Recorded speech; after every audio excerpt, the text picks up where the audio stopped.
레위기 8장 14절 36절까지 하겠습니다.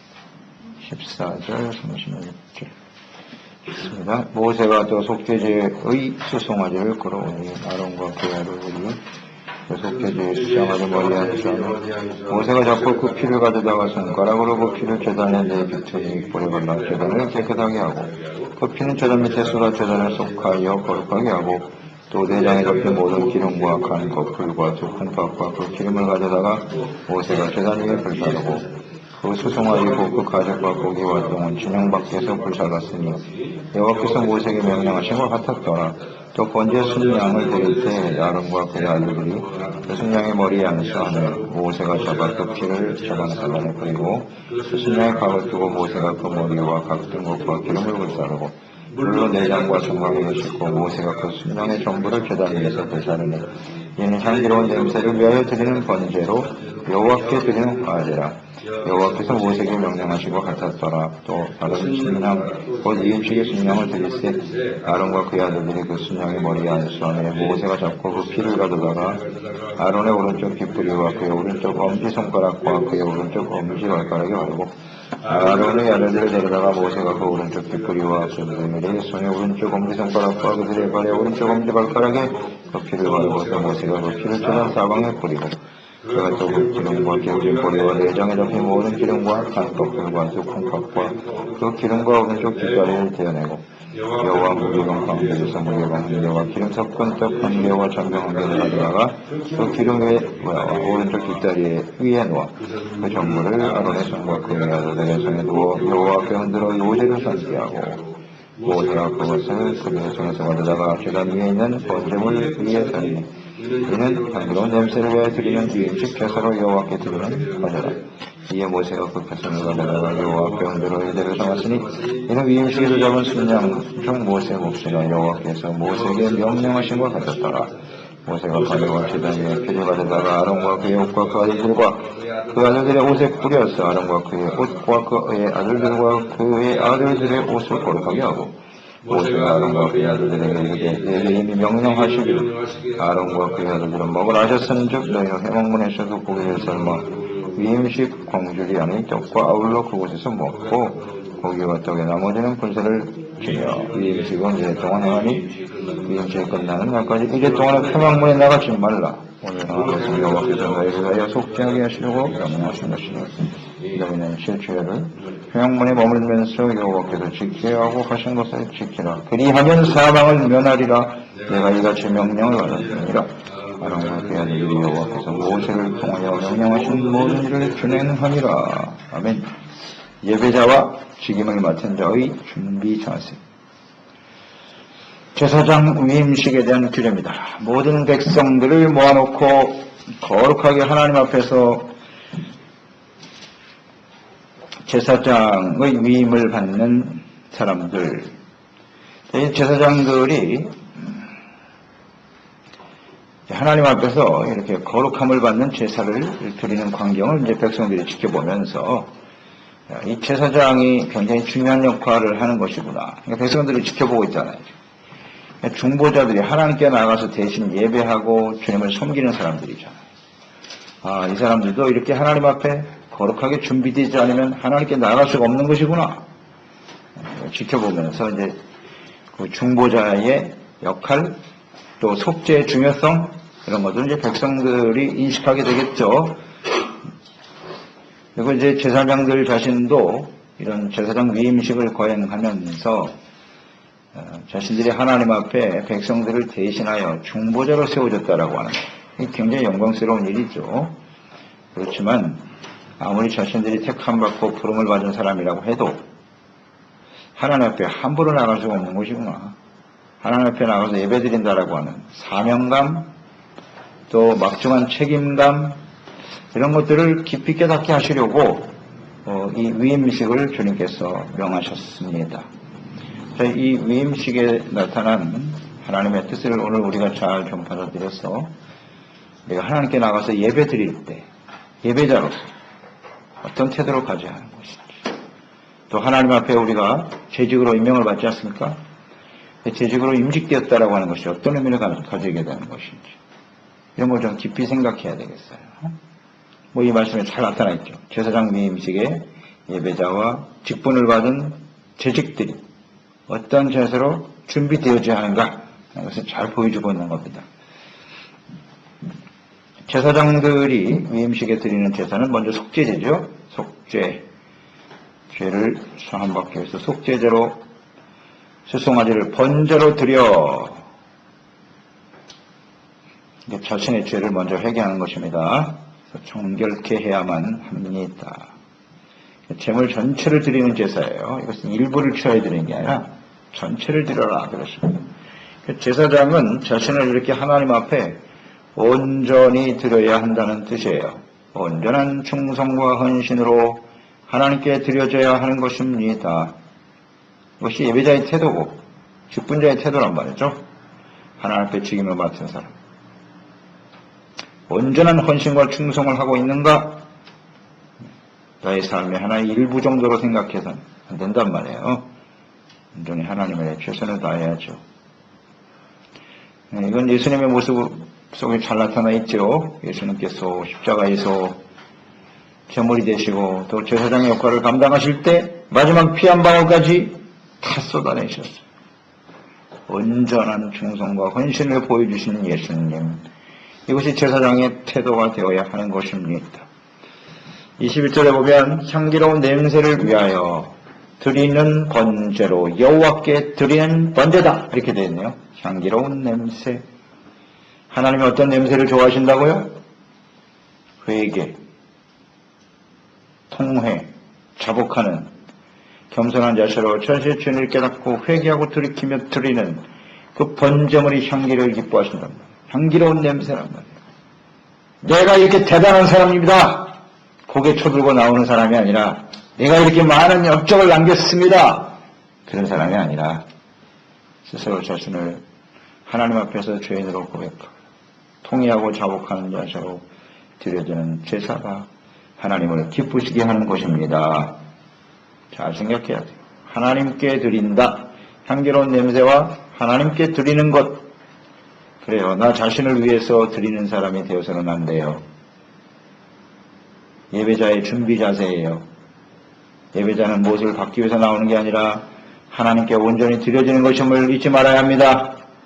드리는 거예요. 드리는 거. 아주 간단하고 단순한 문제인데 이 근본적인 문제가 해결이 안 되고 있어요. 하나님께 무엇인가를 받으려고 하는. 내가 주님 앞에 이렇게 헌신했으니까 하나님은 나에게 뭐 해주실 건데요. 이건 온전한 자세가 아니에요. 예배자의 모습이 아니고요. 이렇게 직분을 맡은 목사나 재직들이 가져야 될 태도가 아니란 말이에요. 온전히 하나님께 드리고 그리고 겸손한 자세로 먼저 자신을 살펴 거룩한 제물이 되도록 해야겠습니다. 시편 51편 17절 하나님께서 구하는 제사는 상한 심령이라 하나님이여 상하고 통회하는 마음을 주께서 멸시하지 아니하시리이다. 하나님이 기뻐하시는 제사는 상한 심령이에요. 회개하고 통회할 줄 아는 제사. 우리가 제사장이 됐다. 직분을 얻었다라고 해서 완벽한 사람으로 인정받은 것이 아니에요. 이걸 잊지 말아야 돼요. 반드시 하나님 앞에 자신의 죄를 회개하고 돌이켜야 될 사람이라는 걸 인식하고 주님께 나가는 사람이 되어야 하겠습니다. 제사장 영광스럽잖아요. 보는 모든 백성들이 보는 앞에서 거룩한 옷을 입고 말이죠. 사람들에게 뭔가 인정받는 것 같은 그런 위치에 서 있으니 얼마나 뿌듯하겠어요. 그게 중요한 게 아니에요. 그만큼 사명감과 책임감이 막중함을 인식하고 하나님 앞에 자기 자신을 철저하게 쳐서 복종시킬 줄 아는 사람이 되어야 하겠습니다. 이걸 잊지 말아야 돼요. 근데 우리는 이것을 종종 망각하고 살 때가 많아요. 내가 뭐 목사로 임직을 받았다. 장로나 아니면 안수집사로 권사로 임직을 받았으니까 그래 나는 이제 하나님과 모든 사람 앞에 인정받은 사람이야. 그리고 내가 말하고 행동하는 것은 다 옳고 심각한 착각에 빠진 사람들 특히 뭐 목사들이죠. 심각한 문제죠. 그래서 하나님 앞에 철저하게 자기 자신을 살피고 회개하고 돌이키지 않으면 이 책임과 사명을 감당할 수가 없는 것입니다. 23절에 보면 오른 귓불이 오른손 엄지손가락 오른발 엄지발가락에 피를 발라라 그랬네요. 귓불에다 바르라. 지난번 묵상했던 것 같죠. 귓불이는 듣는 거잖아요. 귀는. 듣는 것이 거룩해야 됩니다. 하나님의 말씀을 들어야 된다는 뜻이에요. 쓸데없이 잘못된 것을 들으면 다 깎아내요. 하나님 말씀만이 진리입니다. 진리예요. 이 정도 분별 능력은 있어야 돼요. 그래서 우리가 듣는 것을 모든 죄는 다 듣고 보는 데서부터 시작하는 거예요. 듣지 않으면 순종도 불가능해요. 하나님의 말씀을 들어야 지킬 거 아니에요. 그러니까 귀를 거룩하게 하라는 것보다 귀를 듣는 거를 거룩하게 해서 말 같지도 않은 말은 들을 필요도 없는 거예요. 하나님의 말씀이 아닌 건 그 즉시 없애버리고 하나님의 말씀을 듣고 순종하라. 손, 오른손, 손가락. 이건 손이죠. 손은 하나님을 섬기는 일일 텐데 역시 하나님의 일을 행하라는 뜻이겠죠. 그리고 하나님을 잘 섬기는 거룩한 손이 되게 하라. 발은 하나님의 명령에 따라 행하는 의미가 있겠죠. 행하는 말씀에 명령하여 순종하여 행하는 발걸음이 되도록 하라. 발이라고 하는 것은 또 이렇게 위치하고 서 있는 의미도 있을 거예요. 항상 거룩한 장소, 거룩한 곳에 서 있어야 한다. 제사장이 거룩한 하나님의 성전에 서 있어야지 세속적인 욕망을 향해서 세상에 돌아다니면 안 된단 말이죠. 그런 의미일 거예요. 죄인에게 서지 말라는 겁니다. 죄인에게 서지 말라. 그래서 제사장은 이렇게 모든 지체, 귀, 손, 발, 대표적으로 이제 피를 발라서 거룩하게 한다는 뜻이 있는데요. 제사장은 모든 지체예요. 온 몸이 다 하나님 앞에 거룩하게 구별된 제물이 되도록 해야 한다는 뜻이겠죠. 그러니까 온몸으로 하나님께 헌신하는 사람이 거룩한 제사로서 헌신되어야 한다. 그런 뜻일 거예요. 온몸이 다 거룩하게 하라는 의미를 한번 묵상해 볼 필요가 있어요. 보는 거, 듣는 거, 말하는 거, 제가 행하는 모든 의미를 잘 좀 묵상해 보면서 이것을 하나님 앞에 나갈 때 꼭 살피라는 겁니다. 이건 준비하는 자세잖아요. 지금 준비를 해야 되는 거거든요. 어렵지 않아요. 한번 이렇게 묵상하면서 생각해 보면 알잖아요. 내가 무슨 말을 하고 살았나 지난 시간 동안 뭘 듣고 그거에 대한 나는 어떤 반응을 하게 되었지? 이런 거. 내가 어떤 길에 서 있었나? 살아온 사람을 쭉 묵상해 보면 나올 거 아닙니까? 잘못된 부분은 참 하나님께 회개하고 주님의 보혈로 닦고 나가야 됩니다. 29절 위임식의 제물은 모세가 요제로 드리도록 했네요.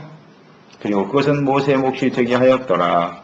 29절 그러니까 제사장들은 백성들이 드린 제물을 몫으로 삼게 하셨어요. 그런데 모세는 제사장들이 드리는 이 위임식의 제물을 모세의 몫으로 돌리도록 하셨네요. 그러니까 이것도 역시 요제예요. 그러니까 제사장들이 요제나 거제는 제사장들이 드리는 특히 화목제와 관련이 있죠. 하나님께 드렸다가 그것을 내가 도로 받는다는 의미라 그랬어요. 하나님께 올리고 그것이 나의 것이 되고 요제와 거제로 드린 것은 이렇게 함께 나누도록 돼 있답니다. 나누도록 돼 있어요. 제사장이 먹거나 아니면 모세의 몫이 되게 하였더라. 화목제의 의미란 말이죠. 30절에 보면 모세가 그 다음에 관유와 피를 가져다가 옷에 뿌려라. 거룩하게 해라. 그 옷에도 뿌리네요. 피를. 옷이라고 하는 것은 정체성, 신분 이런 것들이에요. 이게 거룩한 신분과 직임이 되게 하라. 그것이 피 뿌림의 의미겠죠. 그러니까 우리가 하나님 앞에 직임을 받는다고 하는 건 그 자체가 거룩한 것이에요. 세속적인 개념의 세상에서의 어떤 직임과는 전혀 다르게 인식이 되어져야 한단 말이에요. 그것이 무슨 출세를 나타내는 것도 아니고 신분이 대단한 사람인 것처럼 자기를 자랑해서도 안 되는 것이고 하나님 앞에서의 직임은요. 자기를 자랑하기 위해서 받는 게 아니에요. 체면 유지를 위해서 받는 것도 아니고요. 이런 게 거룩한 피뿌림의 의미겠죠. 오히려 더 책임감이 막중해지는 거예요. 사명, 이런 것들을 좀 깊이 인식하고 주님을 섬기는 사람이 되어야죠. 피뿌림의 의미일 거예요.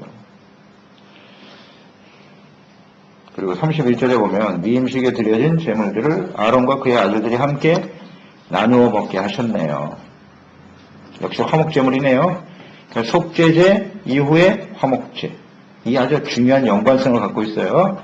속죄제로 죄사함 받고 용서받은 사람은 하나님과 화목되어 화목제는 감사라고 그랬어요. 감사, 서원, 또 하나는 자원. 이 세 가지 의미가 들어있는 거예요. 화목제에는 죄사함 받는 거 감사하는 마음으로 그 감사의 은혜를 제사장들과 그 아론의 자손들이 모여서 함께 나누는 거예요. 하나님은 우리에게 이런 은혜를 베푸셨도다. 그리고 하나님께 서원하는 의미가 있는 거예요. 그래, 이제 우리가 거룩한 제사장과 직분자로서 하나님을 바르게 섬겨야 될 것이다. 음식을 나누면서 그런 결단을 하는 거예요. 성찬을 떼면서 그런 결단을 하는 거예요. 서로 주일날 하나님께 예배를 드리면서 이런 마음의 자세를 함께 나누는 은혜의 시간이 되도록 하라. 이 제물을 먹으라는 뜻일 것이에요. 그리고 33절에 보면 위임식은 며칠 동안? 7일 동안 거행하도록 되어 있네요. 하루로 끝나는 게 아니에요. 7일 동안이 7일 동안. 그러니까 이 7일 동안 매일매일 하나님 앞에 속죄제, 그 다음에 번제, 이 화목제를 계속 드리는 거예요. 7일 동안 매일같이 계속 반복하는 거예요.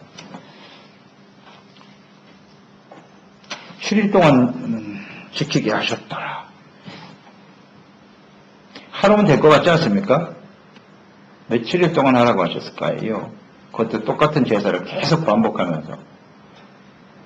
그러니까 하나님께 나가서 우리가 백성들을 대신하여 속죄 제사를 드리는 것. 이것이 그렇게 간단하고 쉬운 문제가 아니라는 겁니다. 이런 걸 생각해야 되지 않겠어요? 그러니까 하나님 앞에서 책임감과 사명감을 깊이 인식할 뿐만 아니라 철저히 자기 자신의 죄를 버리고 거룩하게 돼야 한다는 거예요. 일주일 동안. 그동안에 살아왔던 삶의 죄악들을 철저하게 하나님께 내려놔라. 그렇지 않으면 하나님께 나갈 수 없다는 것을 강조하시는 거죠. 7일 동안. 이게 쉬운 문제가 아니에요. 근데 우리가 재직 임명받고 목사 임직 받을 때 1시간 만에 다 끝나죠. 그것으로 끝날 일이 아니에요. 사실은. 아, 그래 내가 오늘 가운 입고 안수 받았다. 그게 전부냐? 굉장히 중요한 문제거든요.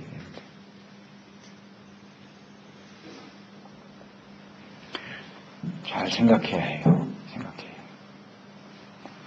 물론 임직 받고 또 처음 목회자 생활을 할 때 저 같은 경우도 한 일주일 정도, 일주일 금식을 하게 돼 있어요, 원래는. 요즘도 계속 하는지 모르겠는데. 일주일 동안 금식을 하고, 이제 사역을 시작하거든요. 기도원에 올라가서. 근데 지금 가만히 생각해보면, 일주일 동안 금식하면서, 이 레위기 8장의 말씀을 전파하고 가르쳐 주신 종들이 아무도 없어. 아무도 없어. 이 의미를 알아야 돼요. 왜 7일 동안 위임식을 해야 되는지. 철저하게 하나님 앞에 죄를 회개하고 돌이키는 이 모습을 보여줬어야 되는 거예요. 7일 동안 회개하게 만들어요. 계속 그 일만 계속 시켜야 돼요. 사실은요. 금식하는 게 중요한 게 아니고 왜 우리가 7일 동안 이 사역을 시작하기 전에 이 7일 동안 금식을 해야 되는지 알겠느냐? 이걸 제대로 가르쳐주는 목사님이 없더란 말이에요. 지금 생각해보면.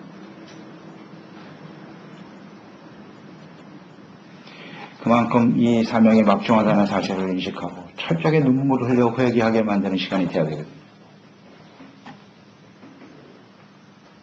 근데 그런 의미를 잘 모르는 것 같아요. 오늘 말씀에 잘 나와 있네요.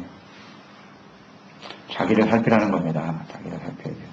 그리고 33절, 35절에 보면 이 7일 동안에 위임식을 행하는 동안에는 절대로 성전 밖에 나갈 수 없어요. 거기서 합숙하는 거예요. 성전 안에서. 그래서 거기서 드려진 제물을 먹고, 네. 그곳에서 금식하게 하지 않은 것도 다행이에요. 그래도 음식을 먹게 하셨잖아요. 재물을. 밖에 나가지 못하게 하면서 철저하게 하나님 앞에 죄사함 받고 회개하는 일에 힘써라. 뭐 일주일 동안 회개할 게 있나. 그 정도로 철저해야 된다는 거예요. 하나님 앞에. 직임자들은. 자 보세요. 너희를 속죄하게 하시려고 명령하신 것이다. 이렇게 돼 있잖아요. 그러니까 7일 동안에 그들이 성전 밖에도 나가지 못하고 해야 될 일이 뭐냐. 자기의 죄를 용서받기 위해서예요. 너희를 속죄하시려고 명령하신 것이다. 제사장의 죄가 하나님 앞에 아주 하나도 남김없이 깨끗하게 되기를 원하십니다. 그 다음 뭐라 그랬어요? 이것을 잘 지키라. 그리하면 사망을 면하리라. 저는 이 말씀이 무겁게 다가오던데요. 7일 동안 성전 안에서 철저하게 자기의 죄를 면하기 속죄받기 위해서 기도하고 간구해야 한다. 그렇지 않으면 이걸 지키라는 거, 이 규례를 지키지 않으면 어떻게 된다고요? 사망. 내가 죽지 않기 위해서 일주일 동안 이렇게 회개하고 기도하는 거예요. 하나님께 나가 예배드리는 내가 죽지 않으려고 사망을 면하려면 그랬잖아요. 그러니까 하나님 앞에서 예배를 드린다고 하는 것이 굉장히 영광스럽고 귀한 사명이긴 합니다만 내가 하나님 앞에서 이렇게 철저하게 자기의 죄를 깨닫고 회개하고 돌이키지 못하면 어떻게 돼요? 죽는 거예요. 그 길이. 죽는 길이라고요. 그러니까 사망을 면하려. 죄의 삭은 사망이에요. 하나님은 이렇게 소중하게 여기시는 거예요. 하나님 앞에 나와서 예배드리는 사람들이 어떻게 해야 하는지를 아주 분명하게 말씀하셨어요. 이 하나님의 마음이 느껴지십니까? 이 말씀을 하시는 하나님의 마음이 아무 생각 없이 덜렁덜렁 나와서 예배하는 거 이거 절대로 원하지 않는 제사예요. 이런 것은. 이건 하나님을 아주 없인 여기는 거예요. 우리가 아무렇게나 행동해도 뭐 하나님은 다